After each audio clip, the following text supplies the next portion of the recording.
Hello everyone, this is today's video analysis for October 15, 2019. Today we're taking a look at the USDCAD, the US dollar versus the Canadian dollar, for today's trade analysis. Now, yesterday, of course, we had a bank holiday for both of these countries, the US and Canada, so we saw somewhat limited movement out of these currencies.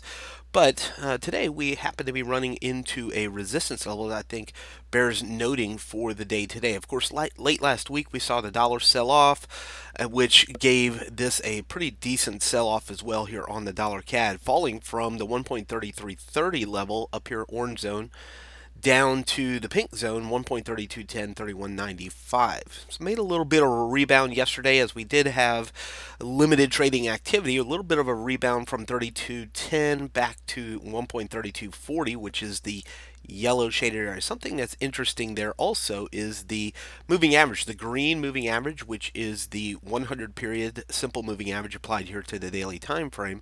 We see a resistance identified based on that moving average. We're sitting just up underneath that 100 period simple moving average sitting here on the daily time frame. And of course, the yellow shaded area, we've seen historical support, resistance, and congestion around this level in the past. And that's what that level is there for, to show us that. You see back here where the black circle is, you see support there, you see a good bit of support in this time frame right here where the black oval is. You see some support right here where this oval is, not too far ago. So again, and really if you want to get picky about it, you see some resistance in this area. So all along that yellow zone, what we see with each of these black circles is it's a decision point in the market. And that's what I'm trying to highlight with these colored shaded areas. Points in the market where there have been decisions being made by the Forex, not by you and me, individual traders, but by the entire Forex as a whole, the global Forex, if you will. It's showing that there have been decisions, buying and selling, happening around this yellow zone. So if the market is making its decisions to buy and sell, enter and exit around 1.324055, the yellow shaded area, then me, as an individual trader who has absolutely zero control over that, I want to do that there too. So as it sits underneath it, historically, and there's a couple of other days that you can see here that I didn't circle, there has been resistance. So that's not too hard to know that as long as it's under that yellow zone, we would not buy it, but we potentially look to sell it. And coupled with that 100 period moving average, it just increases our confidence in that. And that's what indicators do. They increase our confidence. The other side of it is, of course, if it does break through the yellow zone, we already know what's going to happen. Historically, it's at minimum going to go back to the purple shaded area. And if it does go down, there's a good chance that it goes to this pink shaded area or lower to the green zone. But we already have an idea of what the market might do around this yellow shaded area. Under it goes down, above it would go up. So that gives us an opportunity to formulate a plan for our trade for the day today. As long as it's underneath that yellow zone, I think you should be looking for shorts. If it breaks above the yellow zone, that's the risk in the scenario. You would look for it to go back up. So that gives us a plan of attack for the day, if you will.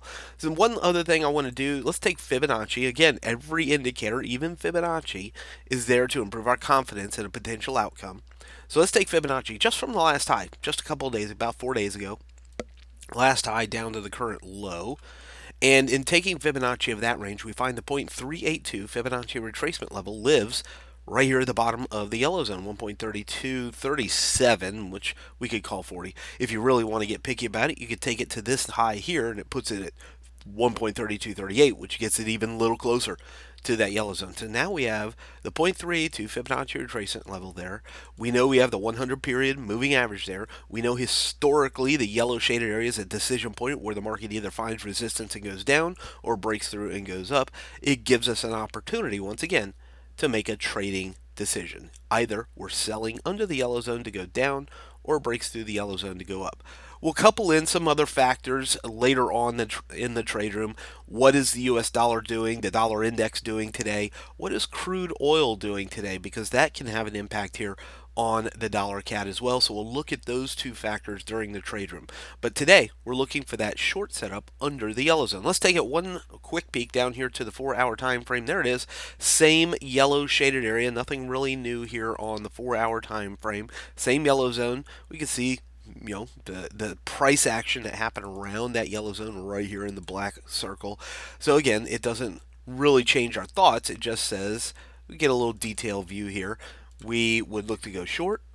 The risk is stop loss would go above the yellow zone. We target the pink zone as our target for profit, or possibly a breakdown of that. We look to target the green zone on the way down. All the while, lower risk, higher reward for going short for the dollar CAD today. From Forex Traders Daily, this has been your daily analysis with Ross Mullins. If you would like to get Ross's analysis on all the currency pairs he's watching and all the trades he takes today, join him in his live trade room by clicking on the link below. Please leave any comments you have about today's video in the comments section below.